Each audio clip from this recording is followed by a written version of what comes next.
आज की इस खास जानकारी वाली वीडियो में हम एक ऐसे मौजू पर बात करेंगे जो मियाँ बीवी के रिश्ते के लिए बेहद जरूरी है। नाजरीन, जिमा इंसान की फितरी जरूरत है, जैसे कि ग़िज़ा। हदीस पाक में फरमाया गया है कि जिस तरह हराम सोहबत पर गुनाह है, उसी तरह जायज सोहबत पर नेकियां हैं।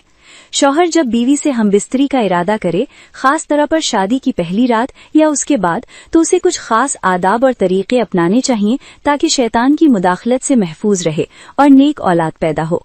नाजरीन, मुबाशरत के दौरान गुफ्तगू करना काबिल एतराज नहीं है, लेकिन बीवी की शर्मगाह देखने से गुरेज करें, क्योंकि इससे बेहया औलाद का अंदेशा होता है। बीवी के पूरे जिस्म से फायदा उठाना जायज है, मगर पीछे के मुकाम में दाखिल करना हराम है। औरत को लिटाकर और उसकी टांगें उठाकर जिमा करना हमल ठहराने के लिए मुफीद है। इसी तरह मर्द ऊपर और औरत नीचे हो तो इसमें दोनों के लिए ज्यादा लज्जत है और इस्तक़रारे हमल के लिए भी मुआविन साबित होता है। शादी की पहली रात कमरे में 0 पावर बल्ब का जरूर इंतजाम करें, और अगर मुकम्मल लिबास उतार कर मुबाशरत करनी हो तो एक बड़ी चादर जरूर ओढ़ लें ताकि पर्दा पोशी हो। मुकम्मल नंगे होकर मुबाशरत करना गधा गधी की तरह जुफ्ती करना कहलाता है, जो कि शरीयत में नापसंदीदा अमल है। औरत के अंदर मर्द के मुकाबले में 10 गुना ज्यादा शहवत होती है, लेकिन उस पर हया को मुसल्लत कर दिया गया है। अगर मर्द जल्दी फारग हो जाए तो फौरन अलग ना हो, बल्कि कुछ देर ठहरे। जिमा के लिए कोई खास वक्त मुकर्रर नहीं, जब चाहे बीवी की ठुकाई कर सकते हैं।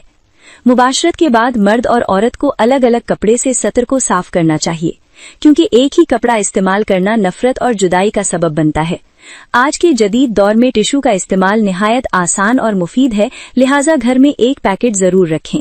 हमबिस्तरी के बाद गुस्ल करना जरूरी है, और अगर दोबारा मुबाशरत करनी हो तो शर्मगाह को धोना लाजमी है, वरना होने वाले बच्चे की सेहत पर असर पड़ सकता है। अगर लड़के की पैदाइश का इरादा हो तो औरत को फौरन दाईं करवट लेटने का कहा जाए, और अगर लड़की का इरादा हो तो बाईं करवट लेटने का मशवरा दें। अगर औलाद नहीं चाहिए तो मुबाशरत के फौरन बाद औरत सीधी खड़ी हो जाए। जिमा के फौरन बाद पानी पीना सेहत के लिए नुकसानदेह है, इसलिए कम से कम आधा घंटा इंतजार करें। तबीब कहते हैं कि हफ्ते में 2 बार से ज्यादा मुबाशरत करना सेहत के लिए नुकसानदेह हो सकता है। 4 महीने से ज्यादा औरत से जुदा रहना मना है। अगर बच्चा समझदार हो तो उसके सामने मुबाशरत करना मकरूह है। नाजरीन, हमबिस्तरी के 2 तरीके बहुत ही अच्छे और काफी मकबूल और मशहूर हैं। मेरा जाती भी यही इस्तेमाल में होता है। 2 तरीके ऐसे हैं जो शरीयत में पसंद किए गए हैं और जिनसे हमल ठहरने के इम्कानात ज्यादा होते हैं। पहला तरीका यह है कि मर्द नीचे हो और औरत ऊपर बैठकर मुबाशरत करे, जिससे मर्द की टाइमिंग में इजाफा होता है और औरत भी ज्यादा लुत्फ हासिल कर सकती है।